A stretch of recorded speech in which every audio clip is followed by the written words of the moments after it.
What's going on, everyone? This is the Popcorn Heroes review of Bill and Ted 3 Face the Music. Yeah. Mm-hmm. It's the sequel. The sequel. Yeah. The threequel. 20 years later. I am Ramondo. With me, as always, is Pedro. What's going on? Hello, hello. What's happening, man? It's going good, man. It's going good. That's good, dude. I'm glad you're chilling like a villain. Anyways, This is the review of Bill and Ted 3. It went straight to video on demand and limited release on theaters if your theater was open. If your theater opens up, you'll probably still see it there because it's one of the only new movies out there for you to see other than Tenet. Yeah, pretty much. So Orion decided to do a dual release of theaters and video on demand. Me and Pedro were not brave enough to go to the movies, but we did rent it, and we saw it online in our house, in a couch, sipping burr. So, Pedro, as usual, give us the premise. All right. So this movie, as you know, is part 3 of the Bill and Ted saga. First one is Bill and Ted Excellent Adventure. Second one is Bill and Ted's Bogus Adventure. Nice. Bogus Journey. That lets you know how forgettable that movie was to me. Oh my god, that's terrible. And then now we have Bill and Ted Face the Music, and it takes place 30 years later, following the characters of Bill and Ted in a world that it's not what they were promised in the first ones. They were promised that it would be world peace thanks to their music, and they haven't come out with a song that has united the world.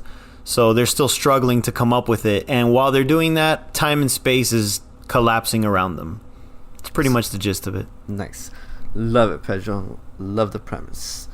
Pretty much sums up the movie beautifully. Now, as our tradition leads into your 1 out of 5, Pedro. Short thoughts. And would you recommend it?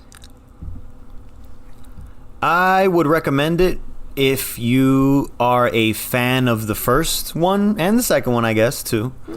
But it's just nice seeing these guys again. So pretty much for the record, I give it a 3 out of 5. I liked it. It was exactly what I wanted out of it. There was just, I felt like the first half was a little slower and not as good because it's referencing a lot from Bogus Journey. And as we all know, Bogus Journey is clearly the worst of the 3 movies, in my opinion. And the second half is where it really picks up for me, when it starts becoming more like the first one. And then everyone's starting to really have fun with it. And then by the third act, I was really loving it. So it was just nice seeing Bill Winter and Keanu Reeves back in the roles. I'm sure for Alex Winter. He just plays Bill. That's why. Alex Winter, it was nice seeing him again because I haven't seen him since those fucking movies like Lost Boys and the Bill and Ted movies. So it was just nice seeing them being all goofy. The daughters I thought were great. The daughters acted just like how they did in the originals, just as goofy, just as naive. So yeah, it overall just felt like a nice, fun throwback to the first ones. Not as good as the first one, though. Definitely Excellent Adventure is by far the best. But yeah, I would recommend it. If you haven't seen any of them, I would not recommend it because you would be watching this like, what the fuck is going on? You definitely got to see the first 2 to get the humor of this one. Yeah. So and I think at that point, if you're watching these movies from the beginning, you may not enjoy the nuances of the movie because it's so old and the humor's old. Unless you enjoy watching old movies, but if you don't, you probably won't enjoy watching from the beginning to just watch this one, because this one as a standalone is not worth it. You have to see the previous ones. Definitely. Yeah. I will agree with you, Pedro. I will give it 3 out of 5 for sure. I did it I did enjoy it. I had more fun with it than I thought I would. I thought it had its funny moments. The acting was pretty good. It is definitely better than 2. 2 is like a distinct garbage, fucking Yeah. Some shit you threw away when you were a baby, dude. That's how forgettable that movie is. I think it's right behind the first one. Like you said, the first one, this can't beat the first one, but overall, it still kept the vibe, the humor, the the way they talked, they acted and stuff like that. It was weird seeing Keanu without the beard, because he's had the beard for so long that at this point I'm like, he should be doing every movie with a beard. Right. He looks so much better with a beard. Yeah. Or at least some stubble. He should have just left some stubble. Yeah. Because he just but looked I know what they were going for. Right, but they were still going for that weird look, I'm sure. They were like, hey, clean yourself up. And then they were like, oh, you look weird. Perfect. Ted is weird. Yeah, essentially, probably, yeah. But I think I would have loved them with at least some stubble. Like, not clean shaven, but with stubble. Yeah. But overall, the movie was enjoyable. I thought it was an enjoyable ride. The daughters were great. I would say that the blonde girl from Ready or Not, is it Ready or Not? I forgot. Yeah, it is. She's the married one. She's like discount Margot Robbie at the moment. Yeah. Her English accent wasn't that good. I feel like, it's is she British? No, I think she's Australian. Just like Margot she is Robbie. Australian. Damn. Oh my God. She looks like Margot Robbie, and she's from Australia, like her. Damn. I think Margot Robbie, this girl, and the girl from that show on Netflix. It's called Sex Education. They all should make a movie about being sisters, because I think they're all Australian. Because they all look alike. I think it'll be a most perfect thing ever. But yeah, she was great, and then the other girl is the girl from. God damn it! It's escaping my mind. It's that Netflix show. Oh, okay. Wow. I didn't recognize her. I had to. Oh, Atypical. It says Atypical. Here. There you go. She's the sister. And she was great. I think she was probably like by far the best part of the movie. She really leaned into it, She really acted like like how Ted did. Yeah, and she had that tomboyish thing to her too. And then, but she had the posture down. Yeah, that's what it is. And the way she talked, it was like the way the way she was moving her body as she spoke with her shoulders all stiff. Yeah. There was like something about like the awkward right. Yeah. She had the nuances like patted down there. Like she was perfect. So I really enjoyed seeing her in that role. And I don't know, just overall the movie was pretty cool. But yeah, let's get into the spoilers, because I think the only way we could talk about this movie is by getting into it. So if you haven't seen the movie, and come back and stop it here and come back and check us out and listen to what we gotta say. But if you don't give a fuck and you're never gonna watch the movie and you don't care, then stick around. Enjoy the spoiler-tastic portion of this podcast that we're just gonna start talking about everything. So yes, spoilers ahead. Spoilers. Yeah. I think it was awesome seeing the dead guy back, because it's the same exact actor.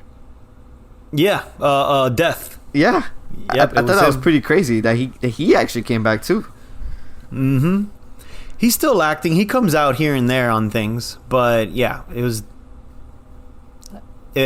nice seeing him, because he was the better part of the sequel. He was, because he came out in the second one, and I know we were just talking shit about Bogus Journey, but he was probably the best part of it, just because it was so silly.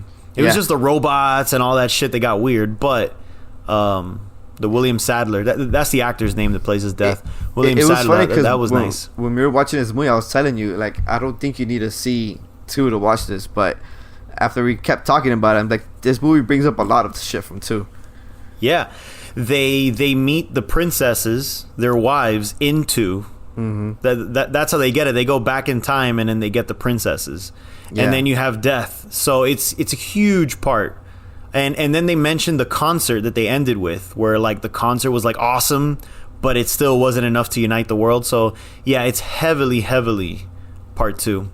Because remember, part 1 was just them passing a history exam. Yeah, that's all. They're like, oh, you need to pass. I think it was high school. You need to pass high school in order to become the greats. If you fail high school, you won't unite the world. That's all it was. It was just silly, but it was such a nice, simple concept.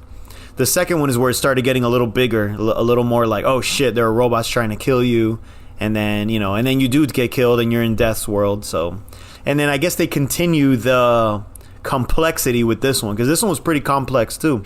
Yeah. It had essentially 2 storylines combining into one at the end. Yeah, because you had Bill and Ted, and then you had the daughters doing their own adventure. Which I love the daughters' adventure, because that was a total throwback to Excellent Adventure. Them going back in time and trying to get like what they considered the best musicians from different times to create an awesome band. Yeah, I was like, holy fuck, this is exactly like the first one. This is awesome. That was the most perfect part of the random movie. And just the different cameos of historic people just jumping into like random times by accident, like George Washington, and like, all that stuff, or Kid cool. Cudi.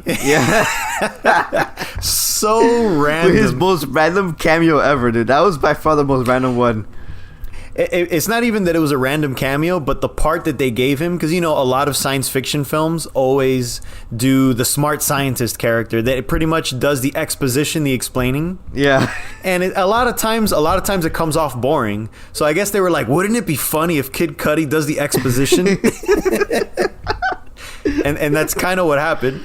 Yeah, he just popped up and he's like, okay, which theory of time travel are we talking? And I'm just like, what the fuck? It was the most perfect cameo, though. So how did you feel about the girls are the ones who solved, or were the ones who were potentially the ones to solve the problem of getting the song, and it was not really Bill and Ted in general. It was actually the daughters that were going to solve it. How did you feel about the whole situation? Super predictable. Before the movie came out, I saw that they had daughters, and I'm like, the daughters are the ones that unite the world, and they're just part of the band. So they're not wrong. All the prophets that said you will unite the group with your band, they're not wrong. It's still accurate. Just the ones that came up with the idea of the song is the daughters. That's all. But it was just all a nice teamwork thing. I loved it. I thought it was a great idea of passing the baton, even though they won't make another one. No. But it's just the idea of passing the baton is nice. If you're going to make a movie with them in the same exact age right now, this many years later, it just makes sense for you to do that. So I really liked it. I preferred it to be this way than them being the ones and then the daughters just helped. I'm like, no, I kind of like the idea of the lineage. Like they are the greats. Yeah, I like the fact because it also didn't downplay them or to say that they were the fuck ups and all that shit, because if it wasn't for them, the daughters wouldn't have the knowledge of music. So without the knowledge of music, and also they were the ones that passed the instruments to everyone, so they had a big part because the whole thing was everyone in the world in all times ever had an instrument, which is pretty funny to think about it. Yeah. like every single person that has ever existed was playing at that moment, which is pretty funny. Yeah, it was pretty funny. So I really like that idea that the daughters were the producers. Behind every good artist, exactly, there's a producer, and the producer is ones that help the artist get the maximum of their identity. And I think I like that fact that the daughters were that to them, and helped with their ear, helped them be able to help the world create that better music. So I did like that idea. I liked how it never downplayed anybody. It was just essentially like we all prop each other up essentially. Yeah, and it just makes sense story-wise, because if they spent all these decades not coming up with the song, playing at like weddings and shit, they got the talent you know. Yeah. But they just don't. They're creatively everywhere. Like especially that first song where they just played all kinds of random shit.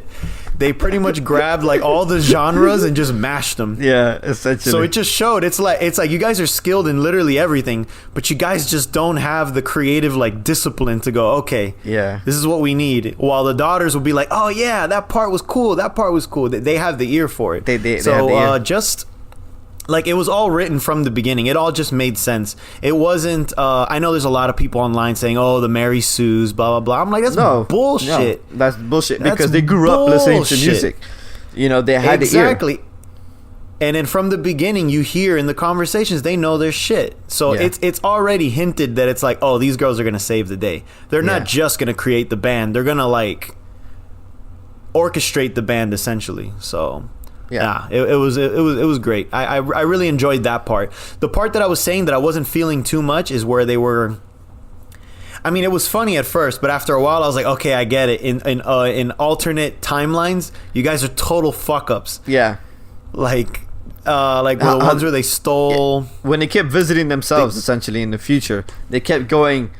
More into the future, and it's just the more fucked up version of their future selves. Right. Yeah.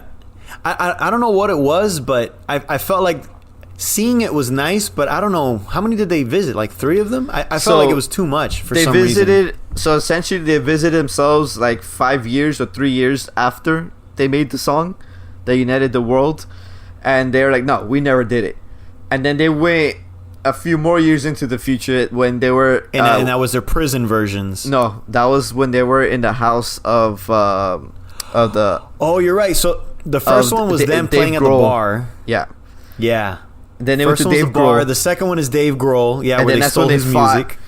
And then after that is when they're in prison because they got caught being in Dave Grohl's house. And then after they were all fucking shredded. They were so huge. That shit was so funny.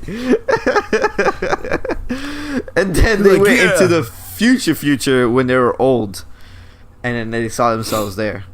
So essentially, they saw themselves 4 times. So that part I liked.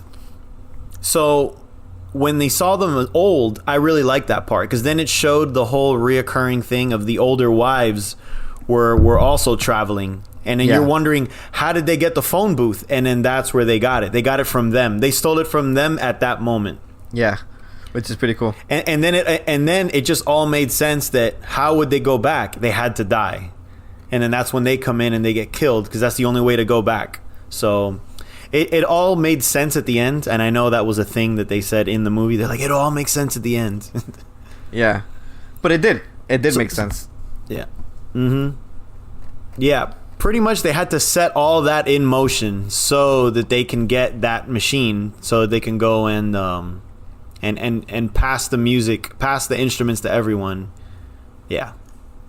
And then the daughters at the same time with their adventure. So yeah, it was cool. And it was kind of funny to see that because when part 2 ended, it ended with Death part of the band. Yeah. And clearly you don't see that. So then they had to fill in that gap when they were in hell where he's just pissed at them, just playing. That he betrayed them. They betrayed him essentially. Yeah. Yeah. Which is pretty funny. I'm trying to remember what it was exactly. Yeah, they fucked him over in some deal or some shit like that. They kind of... Yeah, shit, now I'm trying to remember. Or was he doing... I think he was doing something douchey too. Like he was like playing their music without him or something. I don't know. He was trying to go solo. I think they pushed him out and then he went solo. Oh yeah. And then he had this thing and then he just kind of faded out. They like sued each other too. Like it was like crazy. I was like, oh my god. Yeah, that's what it was. Yeah, but yeah, like I said, overall it was just fun. They really felt like they were putting all the movies together to make sense. Even the feel of it, like it. I'm glad they didn't, because there's this thing with I can't think of an example right now, but let's say they do a sequel for a movie like decades later. They try real hard to make the movie with today's humor. Yeah. You know, like raunchy or whatever, and it doesn't feel right when you watch the first one. But in this one, you do. In this one, you could watch all 3 back to back, and the humor is still the same. It's within the same realm. It's like that slapsticky, like almost Adult Swim type too, a little weird. Yeah, but it's like good natured humor. There's nothing like crazy about it. You know? Did you like the wives storyline? I felt like they were underused. Mm-hmm. They should have been used more. They were kind of just traveling and going, oh yeah, this version of Bill and Ted is the best one because all the other ones are total fuck ups. And I'm like, I mean, I guess, but are you still happy with them, or are you just choosing the lesser of all the evils? Yeah, like I don't know. It just felt really weird. Mm-hmm. So they were definitely underused. They should have had something like the daughters. I mean, I also know that would have been 3 different storylines, and maybe it would have been too much. You have Bill and Ted, you have the daughters, they got plenty of screen time, and then you're going to give the wives screen time. Maybe it was too much for so little time. I feel like the wives should have just joined them in the journey. Right. Yeah. Either join Bill and Ted or join the daughters, whichever. Yeah. Actually, probably joining Bill and Ted would have been better because then they would have realized that they love each other within it. Instead of having like the talk at the end where they go, I love you, rather than we love you. Because that was the whole... That was so funny, dude. That scene was hilarious, but I was Bill laughing. and I totally love you. Both of you. Both of you. It was so weird. But yeah, definitely that would be a like points against. I felt like they were underused. They were. What else you didn't like? Well, like I said, I don't know what it was about the pacing of them like traveling to see their older selves, but there was something off about that. Maybe they should have just, I don't know, streamlined it a little bit. But also the robot thing was like a little inconsistent. Oh yeah, he was funny by the end. Yeah, he was funny. I found him to be pointless. He was funny, but yeah, exactly. He was funny by the end because then you start realizing, oh, he's got like emotions, like a personality. Yeah. But it was so strange that he would accidentally shoot something, and go, oh, and he'll do that face, and you're kind of wondering like, where are they going with this? There was no setup to how he was. It was just so strange. Like you imagine him just like this killer, and then yeah, he was almost pointless. Like I guess they could have just killed him off another way instead of having him doing it. He could have been removed and the movie would have been the same. Yeah, I think his whole storyline was have irrelevant. them die. Yeah, just have them die a different way in the far future, and it would have been all the same. Yeah, his whole plot line was irrelevant. The robot's plot line was irrelevant. Yeah, because it wasn't terrible. It wasn't, but it definitely. You could have cut that and added more of the wives, and it probably would have been better. It didn't add anything to the story. The robot. No, it didn't. It was just funny because we started realizing he's NoHo Hank from Barry. From Barry. I'm like, oh, that is pretty funny, but is he needed? Not really. He was not needed. No. Did the future people, did that bother you at all, or were you okay with that? Oh, the future people, like the council and all that. Yeah. Not really. It was just the whole thing of them sending the robot to kill them, I guess, was like a little weird. But having them there, they're just there in the first couple ones. They don't really do much. It's really the one that is helping them, which in this case it was I forgot this actress's name, the one with the really funny voice. Yeah, the girl. Kristen Schaal. Yeah. Yeah, so Kristen Schaal was playing as the daughter of Rufus, which was George Carlin from the first two. Mm-hmm. So, yeah, having her was fine. It was just... I think she was irrelevant, too. Yeah, she kind of was. But, well, George Carlin's kind of irrelevant, too, because he just goes, here's the machine... and go figure it out. You got to pass your go figure it out. And she kind of did the same. If anything, they put more of her than they put George Carlin. That is true. But maybe that's the reason why she was irrelevant, because it's like, oh, you got killed and you're in hell and you're still tagging along, but why are you tagging along? You didn't really do anything. That's probably less of her probably would have been better. Yeah. But I feel like the council was used as much as it has been in the past 2 movies, which is barely. Yeah. Mm-hmm. I think the council had more screen time in this movie than they did in the other ones. I was just reading here. I totally forgot another cameo that popped up. It was like 2 seconds. Was Weird Al Yankovic? Yes. Right, when they were making the music. Yeah, he just pops up for a couple seconds. Apparently, he wasn't paid for that cameo. He just joined in because he wanted to. Ah, nice. That's cool. I was like, oh, cool. Good old Weird Al. Good old Weird Al. There was a lot of cameos at that moment, right? Mm-hmm. Because I remember seeing a lot of people. I just like the idea. As well. Okay, here's another thing that I liked. So there was this talk. The whole movie's about, until you see the reveal, the whole movie's about what song can be so awesome that it unites the world. What could it possibly be? And the whole time I'm thinking, whatever they come up with, the audience can't hear it. Like us, we won't be able to hear it because in order for it to be the greatest, everyone's taste is different. In order for it to be the greatest, we would not have to hear it. We would have to be somewhere else when they play it. Because if not, it won't make sense. That's why I thought it was kind of funny when they were playing Dave Grohl's song.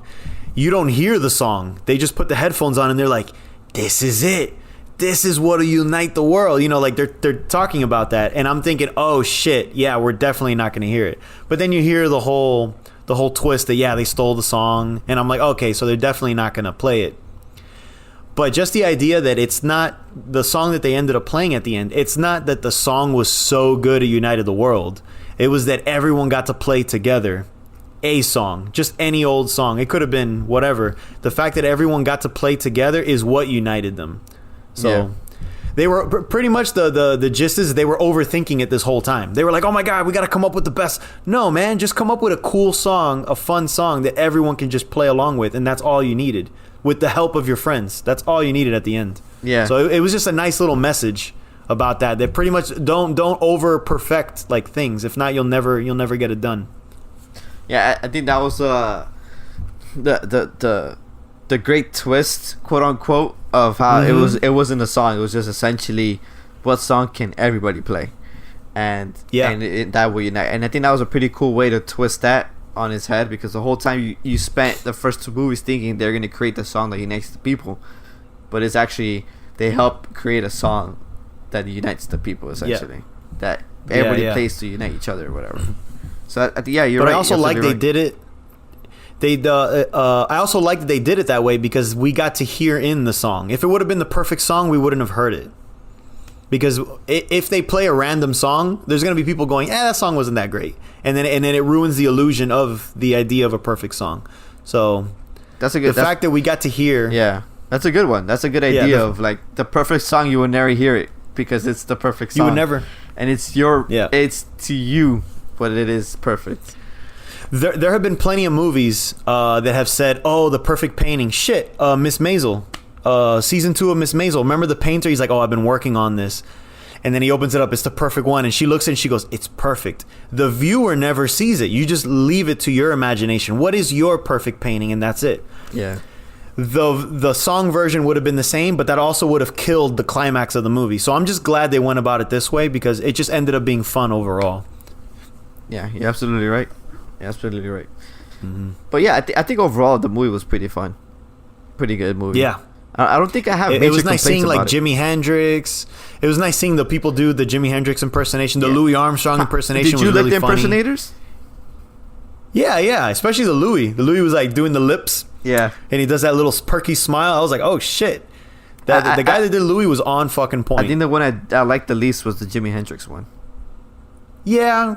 Because he was too much thinking like, what the fuck is going on? Like rather than kind of like, yeah, man, like more Louis was enjoying it the whole time. Yeah, I think he was too dry to be Jimmy. I think Jimmy would have. I think if my idea of Jimmy, I think Jimmy would have been into it. He'd be like, what?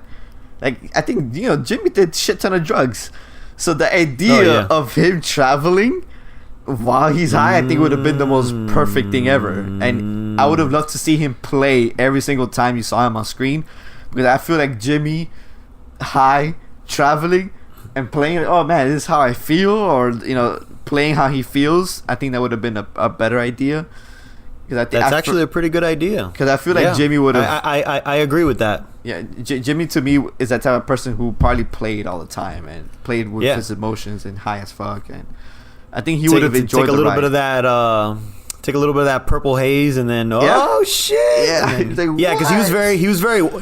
It was very like, what the fuck? I'm not gonna join your group, and then they had to get Louis, and Louis like, hey, come on, join the group. But yeah, for me, I think Jimmy would have been super down for it, and I'm pretty sure Jimmy played high every single time. So I don't know, the movie didn't portray him as like a fuck it type of person, and I think he would have been a fuck it, let's just go, you know. Yeah. You know, this is gonna be the trips of trips essentially. The interesting thing that the movie did about Ling Lun, which is the Asian lady that they got, the Chinese lady. So she's she's like a legendary figure. They're not 100% sure if she was real or not.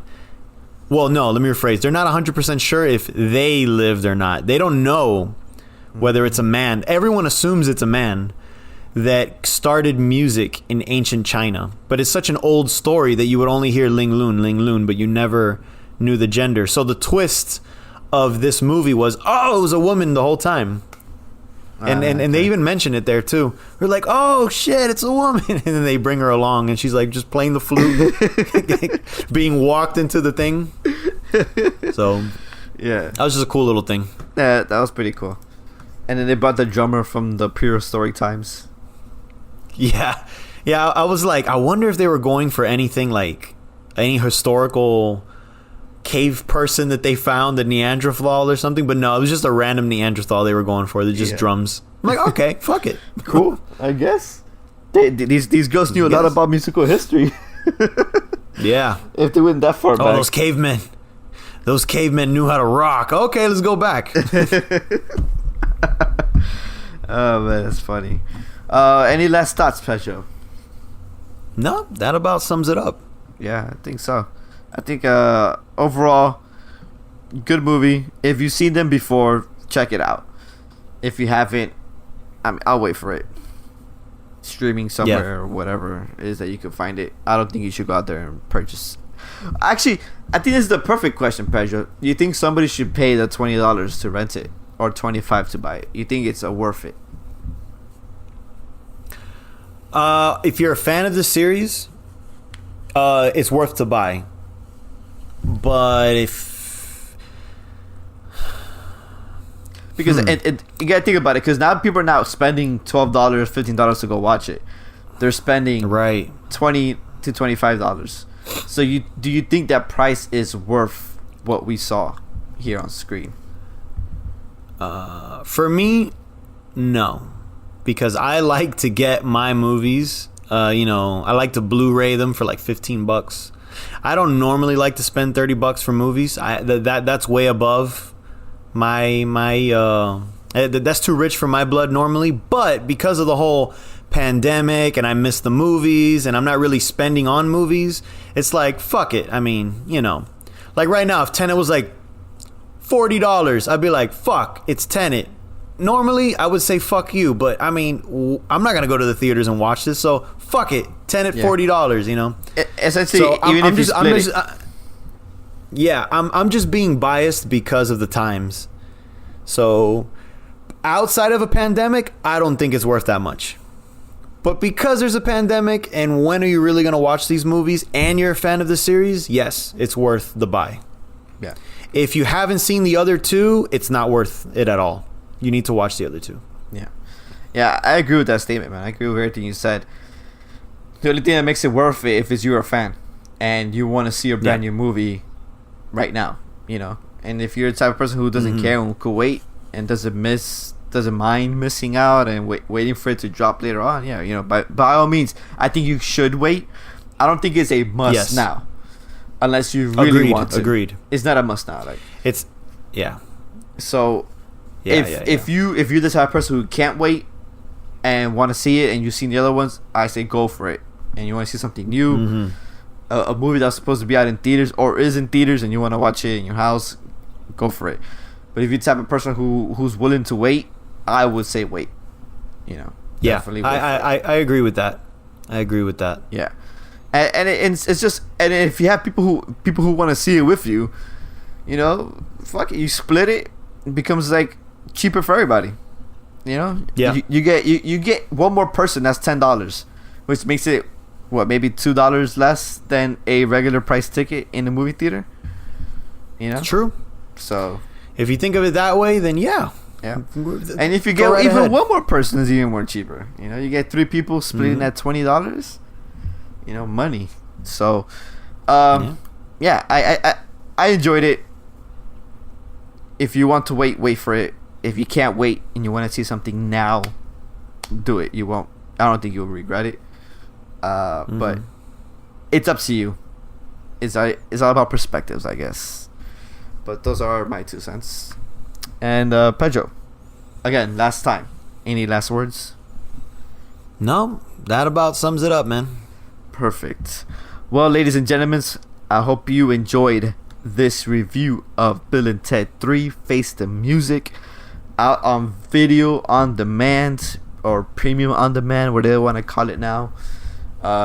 You could pretty much anywhere you could potentially rent a movie at: Amazon, Fandango, Vudu, I don't know, Google Play, Apple, whatever, Apple Store, any place, whatever it's called. yeah, any place you could find a online rental, you will find Bill and Ted there. And some of them are even bundling up with the previous 2 for like $30 or $35. So it's up to you to decide if it's a bargain or not. Mm-hmm. Anyways, let us know your thoughts about the movie and if you enjoyed what you saw. Till next time. Bye-bye.